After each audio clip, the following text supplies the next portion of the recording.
Okay, so we're still in our point on number 3 on our glucose curve. So we are still in the storage mode of energy. So now we've stored glucose as glycogen. We've used some of that glucose to generate our biosynthetic reducing power, which is important to us at this particular point because we're still in the fed state and we still have insulin signaling. And insulin signaling is going to keep us into an anabolic state as long as that insulin level is sufficiently high to trigger its receptor activity. Now, I started mentioning a little bit about insulin and glucagon's counter-regulatory activity as far as glycogen activity, glycogen metabolism. I haven't talked much about insulin activity up to this point because insulin is a rather large pleiotropic factor. That means it's able to stimulate biosynthetic reactions almost everywhere. We're going to see some specific regulation now in this next couple pathways looking at fatty acid and cholesterol synthesis. But what you want to think of insulin is that put yourself into an anabolic state with insulin means that you are going to be creating large molecules, which means you need energy to do this and you need to increase gene expression. So one of the factors that I didn't mention about enzymes like hexokinase and glucokinase, those enzymes are regulated by hexokinase, regulated by feedback inhibition of its product. But what I didn't mention is the increase in gene expression. So insulin is able to activate gene expression for many, many, many genes, proteins required for energy metabolism. Increase their expression. Okay, so that's kind of a general function for insulin, whereas glucagon is having more specific metabolic effects, typically through phosphorylation and dephosphorylation reactions. And so that's what we're going to start seeing a little bit more of when we talk about fat synthesis. So fat synthesis, the key paper, the case that I got for us today is looking at steatosis. And this one is an interesting case because it goes from simple steatosis, NAFLD, non-alcoholic fatty liver disease, and it progresses in this individual. Why it progresses at the rate it does in this individual is not really clear. It's a Japanese man. Obviously, he's not eating a Western diet, but his BMI levels are fairly normal. Toward the end of his problem here, his BMI starts going up, but I think it's like 27 point something. So he's going from simple steatosis, which is a little bit of a fat load in the liver. He heads up to hepatosteatosis. So now all of a sudden he suffers liver inflammation. Then there's evidence of cirrhosis. And then finally he ends up with hepatocellular carcinoma. So this paper I got because it covers the entire spectrum of what Dr. Alcorn began talking about, from simple liver inflammation responses that are fully reversible up to cirrhotic damage and then to the end stage, which is carcinoma on there. So the fatty acid synthesis pathway, it primarily occurs in the liver. And for everything that you need to know in medicine, you can pretty much pigeonhole that knowledge that it's all in the liver. Adipose tissue itself is a storage organ for fat, but it also has a little capacity to synthesize fat. Not much, not that significant, but that capacity is there. So pretty much we're going to be in the liver for fatty acid and cholesterol. Now, cholesterol synthesis, the primary site, of course, is the liver. But all cells have the capacity of making cholesterol. So you can imagine as we start moving into the endo block that you're going to hear more and more about cholesterol-based hormones. These are the steroid hormones. So you can imagine that not only the liver's making this, but the adrenal glands are making a ton of this. The gonadal organs are making a ton of cholesterol because these are the precursors for all of our steroid hormones. So the liver we're going to focus on, but just keep in mind that these other organs that have a high cholesterol need can usually make their own also. So how do we make fats? Well, we are going to start again with glucose. So the glucose is going to enter the cell. We're going to go through all of our glycolytic reactions.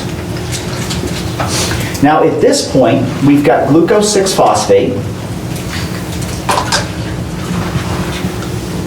going down to our famous 1,6-fructose bisphosphate. Here is PFK1, our gatekeeper. Now what we just saw is that we are in a fed state, we are in an anabolic state, and so PFK1 is going to be inhibited by ATP because our energy charge is large. This is going to reverse the course of glycolysis. We have this going to glycogen, and we have this direction also to the pentose phosphate pathway. Now, if PFK1 as a gatekeeper is an absolute block to glycolysis, we could never get past this point in a fed state. But like most biochemical reactions, what we're doing is we're either turning down or turning up activity. So what the ATP is doing is it's binding to PFK1 and it's turning down its activity. This does not mean it's turning off the activity. So that means we can get continued flow of our substrates through glycolysis down to pyruvate, the end of glycolysis, although it's reduced because we have high ATP levels. Now, when our NAD pH levels rise sufficiently, that will inhibit the pentose phosphate pathway. Glycogen has a maximal storage capacity in our liver, just because of the size. So eventually, this process here will begin to slow. Now, our glucose levels concentration is still high in the blood because we consume 128-ounce big gulps with like 1.5 pounds of sugar in it. And so with this elevated concentration, we've completed our ATP needs, we've completed our NADPH needs, NADPH, and then we've completed our loading up of our glycogen stores. But as good consumers, we consume lots of sugar, so the glucose level's still there. Now think about skeletal muscle with this increase in glucose. This is going through GLUT4 and skeletal muscle. Skeletal muscle has a large capacity to make glycogen. But what happens when the glycogen stores in your skeletal muscle fill up and you still have high concentrations of glucose? Well, you're still going to have insulin signaling because your glucose level's high, means your beta cell activity is high. That insulin is going to keep GLUT4 on the surface of the skeletal muscle cell, so that means that glucose can still enter the skeletal muscle cell. But your ATP levels are high in skeletal muscle. Your glycogen stores are now filled, but you still have insulin signaling, so the GLUT4 transporter can still work. What prevents any further flow of glucose into your skeletal muscle? What's the first enzyme in the glycolytic pathway in skeletal muscle? Hexokinase. And is that regulated? What controls it? Feedback from G6. Feedback, yeah. So glucose 6-phosphate is going to feed back and inhibit hexokinase. So that means that any glucose under these conditions that enters skeletal muscle is going to equally have the opportunity to go back out into the circulation through GLUT4. So now we have a situation where the skeletal muscle and the liver both have filled their glucose stores. Well, we still have a method to get our glucose levels down to normal levels, and that's the continued flow of glucose through glycolysis in the liver. So these pathways are now complete because these are filled. ATP levels are still high in the liver, but again, ATP is just slowing down PFK1, so substrate can still continue down to pyruvate. The next thing is that pyruvate enters the mitochondria, the matrix,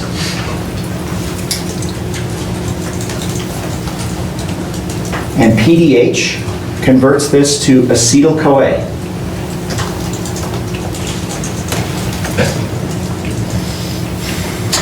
Now, acetyl-CoA is going to condense with oxaloacetate in our TCA cycle to form citrate. The next step is to form isocitrate. This is a fully reversible enzyme. Now the next step, to go from isocitrate to alpha-ketoglutarate. This is done by the isocitrate dehydrogenase. What controls this enzyme?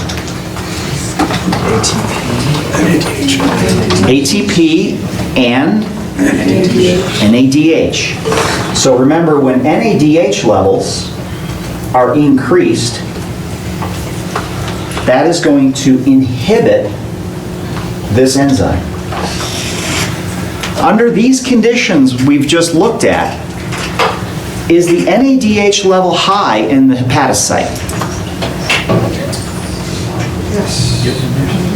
Yeah, because remember, we have all of this activity going through. Our ATP levels are high in the cell, which means that we don't have ADP. If we don't have ADP, the ATP synthase complex is going to stall. And that means that our electron transport chain will become fully reduced, and NADH will be sitting there waiting for complex 1. Even though we have a lot of oxygen, we don't have the substrate to make ATP because we got our full capacity. So that means that the isocitrate dehydrogenase enzyme is going to be severely hampered. Isocitrate concentration then begins to build. That pushes the reaction backwards to citrate. Now, remember yesterday we talked about this reaction going from citrate backwards is irreversible because this is a high energy reaction to make it irreversible because we really want to push that acetyl-CoA into our TCA cycle. So the only place we've got to go is with our citrate concentration increasing, is we need to shuttle the citrate out of the mitochondria. And we're going to use the citrate transporter.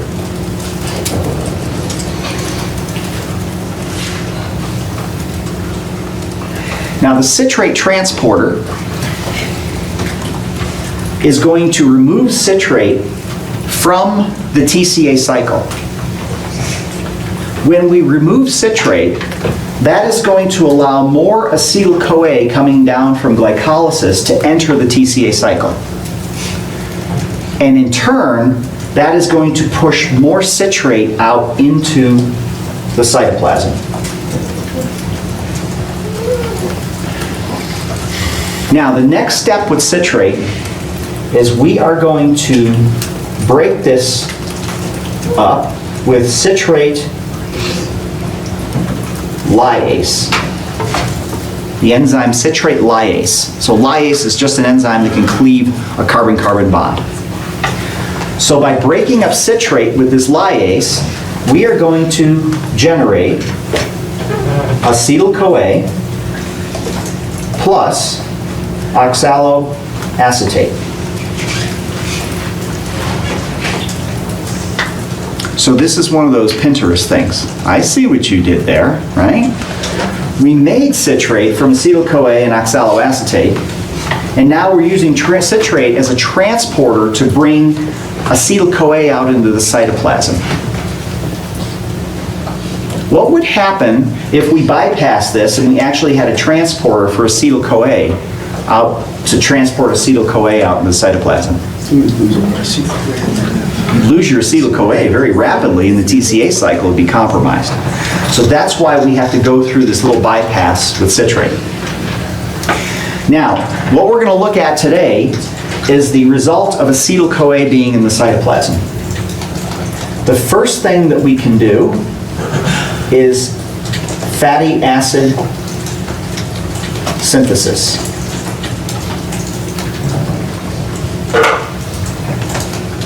The second thing we can do is cholesterol synthesis. Now there's a lot of reactions to these two different pathways, but what I've done is I've mentally broken it down into the absolute key elements that you need as far as how these are made and what are the pharmaceutical targets that are important for this. So before we talk about that, we have to find a way to get the oxaloacetate back into the mitochondria, because simply we are depleting the mitochondrial TCA cycle of oxaloacetate by continually dragging it out into the cytoplasm. If we did this too much, TCA cycle will become compromised. So we have to get oxaloacetate back into the mitochondria. So we're going to do that by one of two ways. We're going to convert this into malate. And remember, this is a reaction you saw in the TCA cycle. So this is a redox reaction. So we are going to reduce oxaloacetate into malate, and we are going to use NADH to donate the electrons to do this. Once we form malate, now malate actually is part of an antiporter. So it's not only a citrate transporter, but it's also called a citrate malate transporter. So we have a one-to-one relationship with citrate coming out, malate coming in. So what this does is it balances our chemistry between the mitochondria and the cytoplasm, less the acetyl-CoA, which is going to be used for these synthetic reactions. Now, where does this NADH come from? Glycolysis. Good, glycolysis. So the glyceraldehyde 3-phosphate reaction here is generating NADH. How do we get NADH across the mitochondrial membrane? We do not have a transporter. And NADH is worthless in the cytoplasm. There's nothing we can do with it. We have to get it in the mitochondria, and there's no transporter. So we're going to piggyback on this reaction to not only get this 4-carbon molecule back into the TCA cycle, but we're going to piggyback and take these electrons and bring those into the mitochondria also. And then this, NAD, can continue glycolysis. So that's how those two are linked. So once we get the malate in here,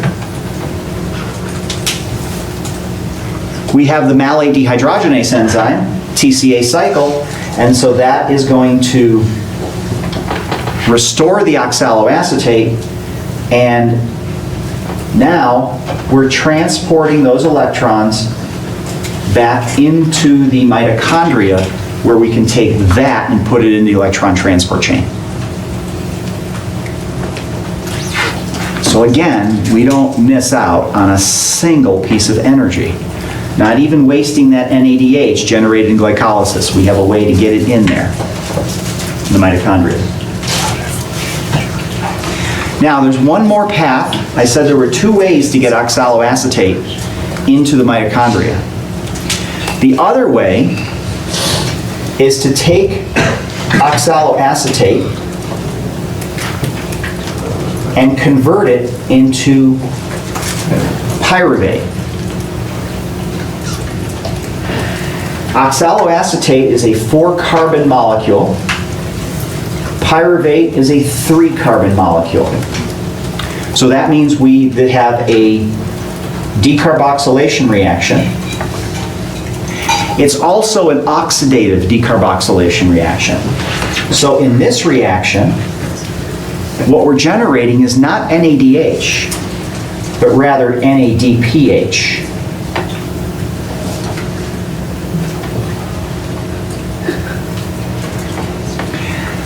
This is called the malic enzyme. Now, this is a secondary method for making NADPH. The pentose phosphate pathway is our absolute primary way to make the bulk of our NADPH. But the reason for this pathway is because in making cholesterol and fatty acids, we are going to be using an enormous amount of NADPH. So much so that there's a possibility that the pentose phosphate pathway can't keep up. And so this is a backup mechanism so that we don't lose all of those precious energy and glucose and we can continue making fat. So fatty acid synthesis and cholesterol synthesis. The branch point is right here at acetyl-CoA in the cytoplasm. Now, what dictates what direction we're going to go? So fatty acid synthesis occurs on the fatty acid synthase complex. So this is one of those gigantic enzyme complexes. I think there's like 20 or 30 different proteins that are connected with this complex. So it's a combination of making fat, and the end product is going to be this, which is called palmitate. So the primary fatty acid that we make in our livers is palmitate. 16:0. So that means there's 16 carbons, no double bonds. So this is the initial fatty acid that we're going to make. Acetyl-CoA is a 2-carbon molecule. We are going to make a 16.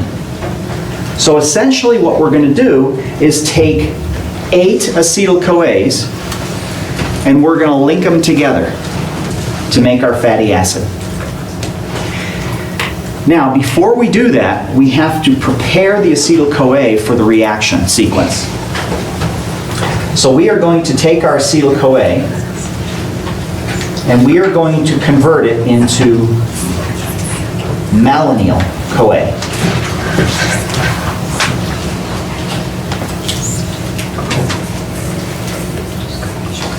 Now, the malonyl-CoA is actually a 3-carbon molecule. And so this is going to be not a decarboxylation, but a carboxylation reaction.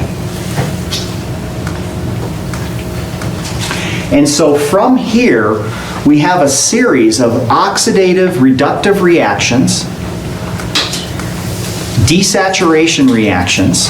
There's a series of 4 reactions on the fatty acid synthase complex that are going to link these 2-carbon units up using malonyl-CoA as an intermediate.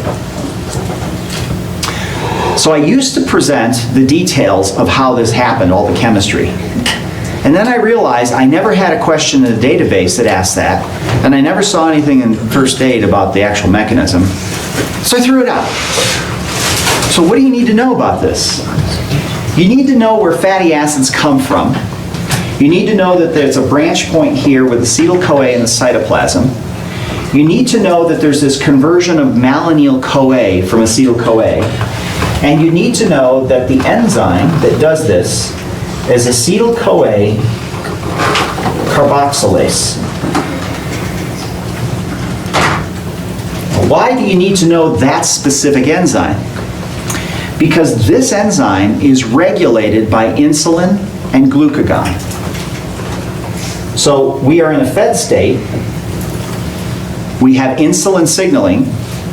And what the insulin's going to do is it's going to signal to this enzyme to become active. So this is a positive signal, an activator. Okay, that kind of makes sense. We're in a fed state. We have a lot of glucose coming down the pipe. We have insulin signaling. So the insulin is telling the liver, prepare yourself to begin making fatty acids because there's a lot of glucose in the circulation. Counter to this, which we'll see next week, is glucagon.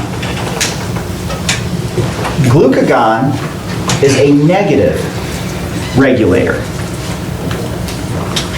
So glucagon has to turn this enzyme off completely. How do you turn an enzyme off? What's the general theme? Conformational change. And what can you do to the protein to make that conformational change? Phosphorylation. So glucagon works through the protein kinase A signaling pathway, and protein kinase A can phosphorylate this enzyme and shut it off. Now, when you're going from a fed to fasting state, why would you want to shut this enzyme off completely? Think about the fasting state. You're a closed system. You have to live within yourself. So all the energy that you're holding, you have to use for generating ATP. So do you want to shunt all that energy to make fat? No, that's going to compromise the liver's metabolic activity. So in order to do that, we can shut this enzyme down completely. Okay? Now, another important thing you need to know about malonyl-CoA is that this particular step is the rate-limiting step, and it's the entrance step to fatty acid synthesis.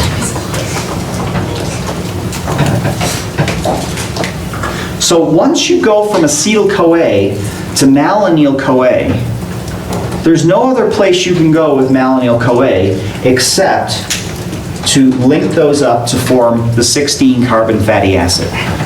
So this is a good regulation point because it's the entrance step. Now, once you have malonyl-CoA, there's another problem that we have to consider that we haven't looked at yet, is fatty acids can enter the mitochondria and they can undergo fatty acid oxidation. So this is the alternative, the secondary method for generating energy. If we don't have sufficient glucose, we can shift to using fatty acids. What that means is we're going to take our 16 carbons and we are going to turn them into acetyl-CoAs. So all we're going to do is reverse all those reactions we did to make the 16 carbon. We're going to reverse those and get our 2 carbon molecules back. It's in the mitochondria. So all we have to do is put this into the TCA cycle.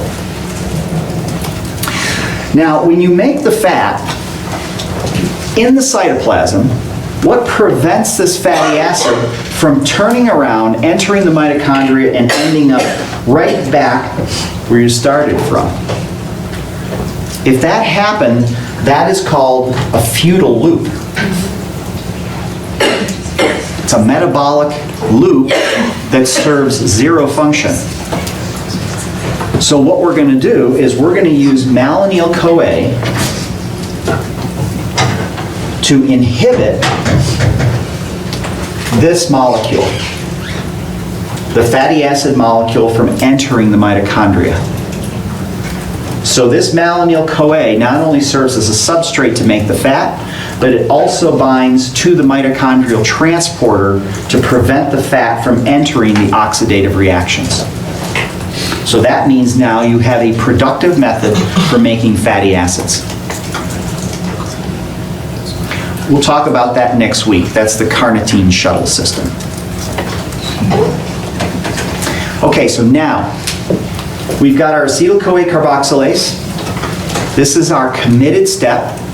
So that means everything from this point here, if we block here, we have acetyl-CoA available. And so now, as the acetyl-CoA concentration builds up because we have plenty of material coming in, we can now afford to send acetyl-CoA into cholesterol synthesis. So what do we need to do for cholesterol synthesis? The first step is taking 3 acetyl-CoA groups, and we're going to do a couple of steps of a reaction, and we are going to generate HMG-CoA.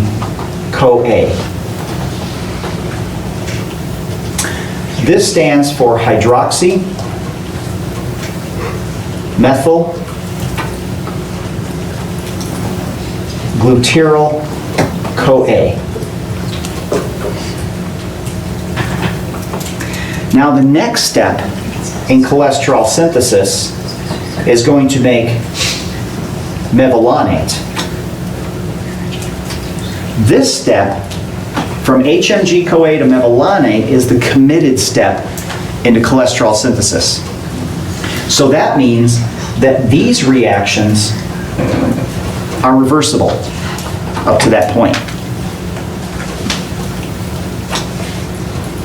So the committed step is performed by what enzyme? HMG-CoA reductase. HMG-CoA reductase.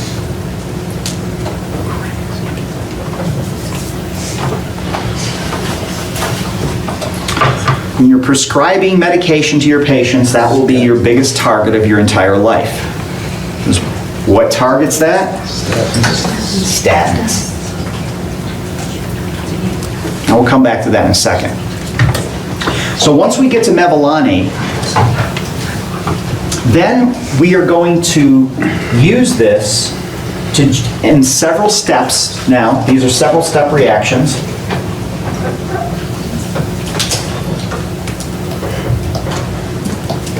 To generate a molecule called isopentyl phosphate.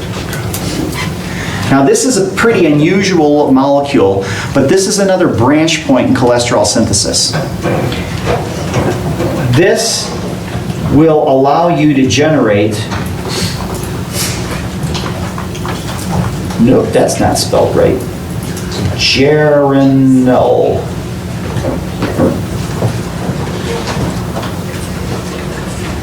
Geranyl and farcinyl groups. Probably spelled those wrong. I think it's an A. So what are geranyl and farcinyl groups? Do you remember that in signal transduction? Did Dr. Baer talk about those? Maybe? Let me call him. I actually have his home number in Arizona. I have been known to call him late at night. What do you call me so late? It's like, okay, yeah, gotcha. He's a great guy. So what these molecules are, these are fatty acid structures that allow the binding of proteins adjacent to the cell surface on the inside of the plasma membrane. So for example, adenylate cyclase. Remember that one? That's a cytosolic enzyme, but it's localized to the underside, the leaflet of the plasma membrane, because that's where all the heterotrimeric G proteins are to get near it. Well, this tether, and it's literally a hydrophobic tether, that'll hold it at the membrane. And so there's a bunch of signaling molecules that you may read about that'll say that they're either geranylated or farcinylated. And that means that they have this particular group on them to hold them near a membrane structure. This is where it comes from. Now, the next steps, there's a whole bunch of steps. It's like 30-something steps. The isopentyl, we're going to link these up. And eventually what we're going to form is squalene. Squalene, I kid you not. And squalene is a 30-carbon molecule. Isopentyl phosphate is a 5-carbon. So essentially what we're going to do is take 6 of those and just link them head to tail to make this long 30-carbon structure. From here, there's a whole bunch of other steps, lots of steps, that are going to take that long linear 30-carbon molecule and cyclize portions of it using general class of enzymes called cyclases to form the 4-membered ring that we know of cholesterol. And there's additional modifications. There's a 3-hydroxylation, blah, blah, blah. Those are all part of all of these steps. So that's the general pathway for cholesterol synthesis. Now, why are statins such an effective drug, and why was this target chosen? It's the entry step. It's the Entry step. It's the entry step, yeah. So remember when we talked about metabolic pathways, if you inhibit an enzyme and the substrate of that enzyme starts to build up, you can create a toxic intermediate metabolite that can cause cellular damage. But by targeting this enzyme, the reductase enzyme here, look what we've done. We've blocked the conversion of HMG-CoA to mevalonate, and then HMG-CoA, it starts building up. It could be very toxic, but it has an escape route. We can convert this back to the acetyl-CoAs. Now the acetyl-CoAs, they can build up, but guess where they're going to go? Into fatty acid synthesis. So we have an escape route, so no toxic intermediates build up. And that's why the statins are such a perfect target. Now that being said, if somebody is on a statin, what are they at risk for developing? Obesity.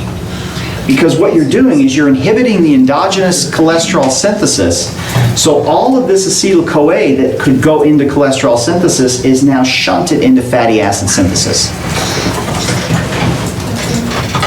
Another very high yield piece of information is the genetic regulation of cholesterol management. Now, why do we have such an elaborate system to manage cholesterol synthesis? Simply because the body is not going to give up a single calorie if it has to. Notice what happens here. We take this energy-rich molecule through here, we put it out here into acetyl-CoA, we make fat. What can we do with the fat in times of negative energy balance? We can break it down and we can recover every bit of energy that was put into it. We can recover it back. And we'll look at that next week. Cholesterol, we can trundle down the cholesterol synthesis pathway to HMG-CoA. We can go past to mevalonate. Mevalonate has absolutely no direction to go except to cholesterol synthesis. Now, once we make cholesterol, what can we do with it? Think about the first 2 weeks of the block. Before we excrete it, Make a hormone out of it. bile. So we can make hormones. We can make steroid hormones. But the primary thing we can do is we can make bile. What do we do to cholesterol to modify it? Yeah, we conjugate it. We're going to make the cholesterol molecule more soluble. And then we're going to put it into our gallbladder, down the common bile duct, into the intestine. And then what do we do with it? We absorb how much of it? About 95%. So the other 5% ends up where? In the poop. And then we have the enterohepatic circulation. It's the GI block. We're always going to talk about poop, vomiting, and diarrhea, right? So we have the enterohepatic circulation, and the purpose of that is to recirculate the bile components, the bile salts, so that we can continue putting it into the intestine, and then another 5% of that goes into the poop. You see where I'm going with this? The only way what we can do with cholesterol once we make it is poop it out. We have no enzymes that can break the ring structure of cholesterol. So we cannot extract those carbons out of there for oxidation. So once we put all this energy into cholesterol, all we can do is throw it away. Steroid hormones, same way. We can change their structure a little to make them more soluble for excretion, but we're going to throw them away. So that means the entrance into cholesterol synthesis has to be tightly regulated. So if you have sufficient cholesterol in your diet, God knows we do, breakfast burritos for one, do you want your liver to use all of that precious energy and make cholesterol? No. So what we want to do is be able to reduce the amount of cholesterol synthesis capacity we have. How do we do that?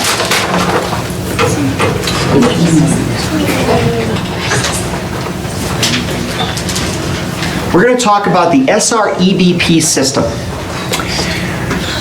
And a lot of you probably have seen this system. This stands for the Sterol Regulatory Element, not done yet, binding protein. Nobody questions this name because this was named by the individuals who received the Nobel Prize in 1986. So when somebody at that level names something, it becomes gospel in theory. So what is this about? First of all, sterol regulatory. So that means the concentration of the sterol, being cholesterol, is going to be controlling this entire system. So how does this system work? Well, the first thing we have to look at is the endoplasmic reticulum. So if this is the endoplasmic reticulum lumen, this is the cytosol face, cytoplasm. What we have is a series of 3 proteins. We have one protein that crosses the endoplasmic reticulum membrane twice. And there's 2 domains to it, 2 globular domains on this protein. This is called the SR-EBP. That complex. It's a single polypeptide, goes through as a loop through the membrane and then comes out and still faces the cytosol. Now we have another protein called SCAP.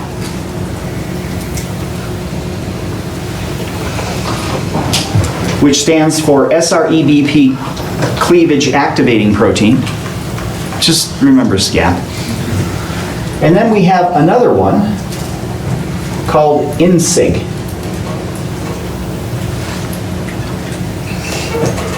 And that's another sterol regulatory component of this. So now what happens is that these proteins interact with each other as well as these proteins. And if you have sufficient amount of cholesterol, these proteins will remain together and bound as a trimeric complex right in the endoplasmic reticulum membrane. Now, if you don't have sufficient cholesterol, these 2 subunits here with decreasing cholesterol, these 2 subunits, the SCAP and the INSIG, will separate.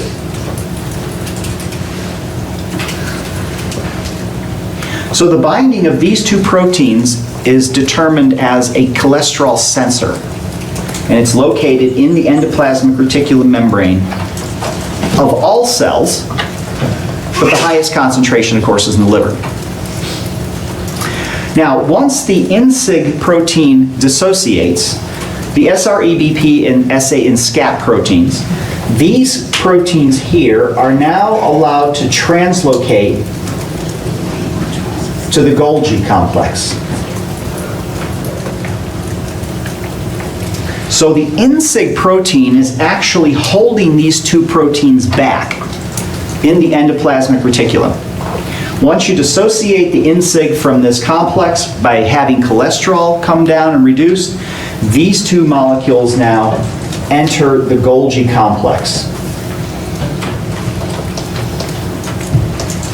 So it's a translocation event. Now, once we are in the Golgi complex, we are exposing this complex to proteases. So remember the function of the Golgi. Proteins that are going to be secreted or targeted for membranes or vesicles in the cell are made in the endoplasmic reticulum. They move to the Golgi where the proteins are processed. And processing often means protease activity. So these proteases are now going to form two hydrolytic cleavages. One is going to be on the inside of the SREB protein. The other one is going to be on the outside. Now, what this does is this cleavage right here on the outside facing the cytoplasm is going to release this head group into the cytoplasm. This now becomes a transcription factor.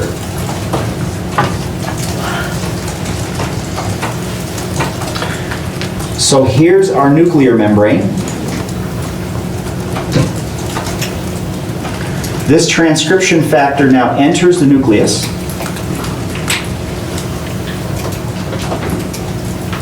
And this is now fully called the sterol regulatory element binding protein. So this transcription factor is going to bind. And what it's going to bind is the SRE, which stands for the sterol regulatory element.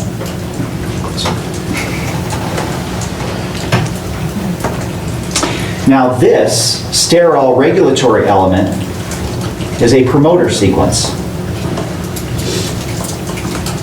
And the downstream gene, as you may have guessed, is the gene for HMG-CoA reductase.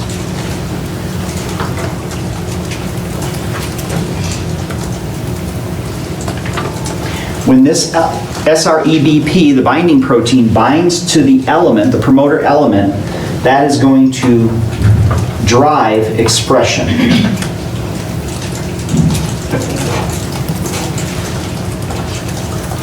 So now let's do a recap of this. We have our SREBP protein. It's bound to SCAP and INSIG in the membrane of the endoplasmic reticulum.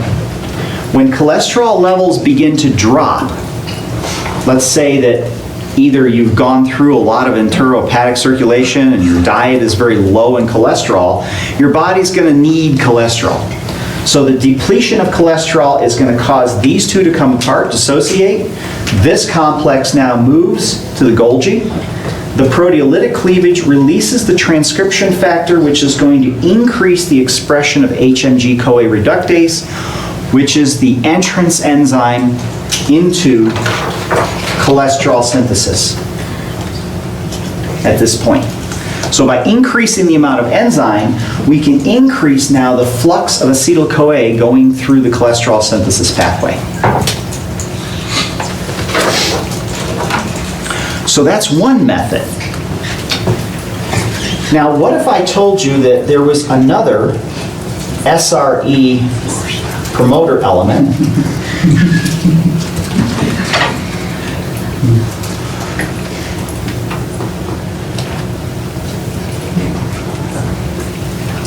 And that SRE is upstream from the gene for the LDL receptor. Now the LDL receptor, we'll go over this in more detail tomorrow. The LDL receptor is primarily involved in delivering cholesterol to cells. So if your intracellular compartment is depleted of cholesterol, let's make the transcription factor so we can increase the synthesis of cholesterol. But you know, man, that is a real energy consuming process. What if there's some cholesterol out in the circulation that I don't know about? Let me try to grab some of that first before I use all of my energy to make cholesterol. So I'm going to put the LDL receptor, for low density lipoprotein receptor, I'm going to put that on my surface and increase its expression so I can capture any LDL cholesterol that might be in my environment. Now let's say that you have cholesterol in your environment, you've got high LDL-C levels. This will take cholesterol inside the cell. The cholesterol levels now will increase. This complex will remain in the endoplasmic reticulum, so now you're no longer making the transcription factor, and the expression of your biosynthetic enzyme and receptor start to go down. And all of this tight regulation is because that cholesterol is so expensive. So if your enzyme levels go down, we'll finish the thought on this. If your enzyme levels go down and your LDL receptor levels go down because your cholesterol levels go up, depletion of this HMG-CoA reductase enzyme allows for the reversal of HMG-CoA back to acetyl-CoA, and then we can put it into fatty acid synthesis. So now we have an escape route for it. No toxic intermediates build up.